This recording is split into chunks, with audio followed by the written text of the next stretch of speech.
இப்போ உங்களுக்குள்ள ஒரு தன்மை இருக்கு, அது எதுலையுமே திருப்தி அடைஞ்சிராது. இது உங்களுக்குள்ள மட்டும்தானே இல்லை, ஒவ்வொரு மனிதருக்குள்ளேயும் இருக்கு. உங்களை இந்த பூமிக்கே ராணியா ஆக்கினாலும் கூட அது திருப்தி ஆயிடாது. ஏன்னா அது எல்லையற்ற தன்மைக்கு குறைவான எதுலையுமே திருப்தி ஆகாது. நீங்கள் உங்களுக்கு என்ன கொடுத்தாலும் சரி, அது இன்னும் வேணும்னு உங்களுக்குள்ள இருக்கிற ஒரு தன்மை ஏங்கிக்கிட்டே இருக்கும். அது கூடுதல் குறைவுக்கெல்லாம் ஏங்கிறது இல்லை. அது எல்லை இல்லாத தன்மைக்கு குறைவா எதுலேயும் திருப்தி அடையாது. இதை உங்கள் கவனத்தில் வச்சுக்கிட்டு நீங்கள் விழிப்புணர்வோட தேடுதலில் இருந்தீங்கன்னா, அதுதான் நம்ம ஆன்மீகம், யோகா அப்படின்னு எல்லாம் சொல்கிறோம்.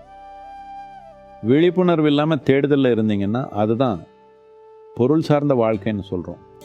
எல்லாருமே ஒரே விஷயத்தை தான் தேடிக்கிட்டே இருக்காங்க. சில பேர் கண்ணை திறந்துக்கிட்டு தேடுறாங்க, நிறைய பேர் கண்ணை மூடிக்கிட்டு தேடுறாங்க. அவ்வளோதான் வித்தியாசம். அப்போ எப்படியும் நீங்கள் எல்லையற்ற தன்மை தான் தேடிக்கிட்டு இருக்கீங்க. அது ஏன் விழிப்புணர்வோட தேடக்கூடாது? கண்களை திறந்து ஏன் தேடக்கூடாது? அப்படி தேடினா அதுக்கிட்ட போகிறதுக்கான வாய்ப்பு ரொம்ப அதிகமாக இருக்கும். அந்த இடத்த அடைய நான் உதவ முடியுமா? நிச்சயமா. அதுக்காக தான் நாங்கள் இங்கே இருக்கோம். நீங்கள் தேடுறது மலை மேலே உட்காந்துட்டு இருந்தால் அது கிடைக்காம போகலாம். நீங்கள் தேடுறது உங்களுக்குள்ளேயே இருக்கிறப்போ யாராலையும் அதை தடுக்க முடியாது.